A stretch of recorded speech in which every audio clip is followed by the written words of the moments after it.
This is the shekel of Tyre, which we apparently call the Tyrian shekel. Pronunciation is where the English language surprises me often, because if I hadn't looked up the correct pronunciation, I'd have called it the Tyrian shekel.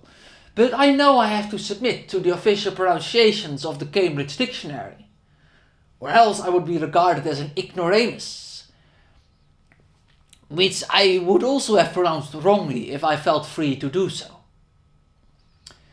The guy whose face is on the coin, you would maybe assume to be an emperor or some shit, and you wouldn't necessarily be far off, but it's actually the Phoenician deity Melkart, known to the Romans as the Tyrian Hercules. On the other side of the coin is an eagle, an animal that absurdly many cultures are obsessed with and attribute religious significance to, as well as a Greek text saying Tyre, holy city and refuge. This is what political entities like to do. If you are going through the effort of minting a coin, you may as well use it as some kind of propaganda tool. Propaganda is regarded as a dirty thing, but it's actually just crucial for a political entity's survival.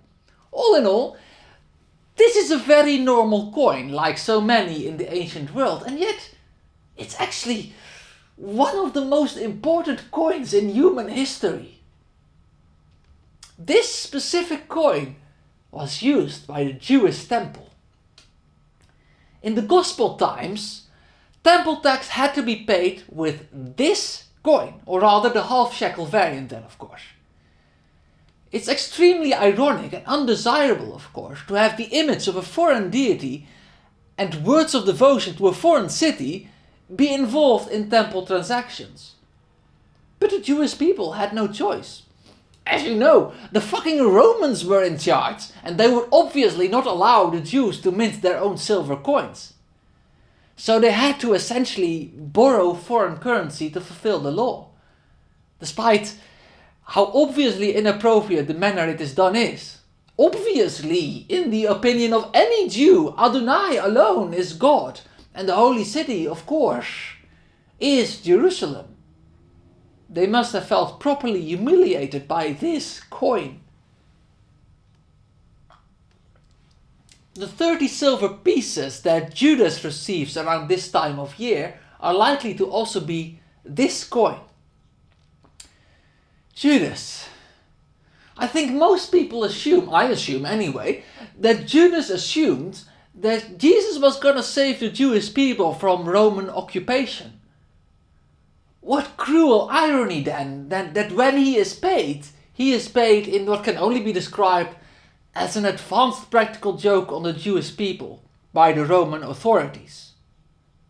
Absolute horror. Jesus is Lord. Judas is a carrot. A cheesy joke made by maybe dads in an attempt to amuse their children. Maybe they will laugh politely. But I think it's interesting to think of Judas as a carrot.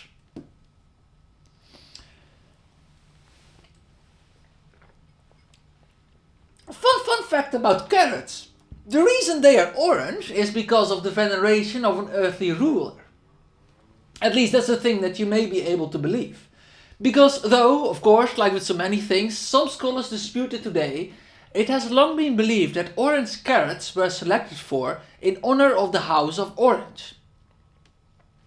If differently colored oranges were available, I would prefer these over the orange ones. Unless they taste worse, of course, in which case I immediately throw my principles out of the proverbial window.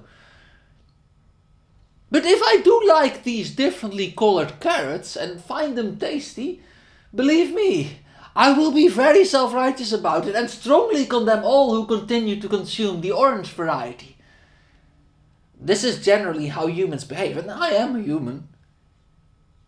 Contemporary money is perhaps similarly problematic to carrots in that it often honors, like in Roman times, earthly rulers.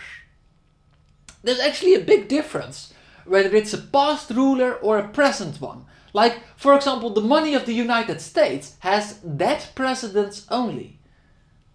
To me, That feels strangely progressive, as in Europe the coins do relatively often have a current ruler, including the ones from the Vatican, which I find profoundly ironic. Do they know who is the head of the church? The euro bills, however, interestingly, are these lovely bridges and buildings which are a relatively neutral thing to put on your money because they are all fictional. It's very interesting to me that the coins and the bills in Europe seem to be ideological opposites. Obviously, I think one is superior to the other. This is my opinion.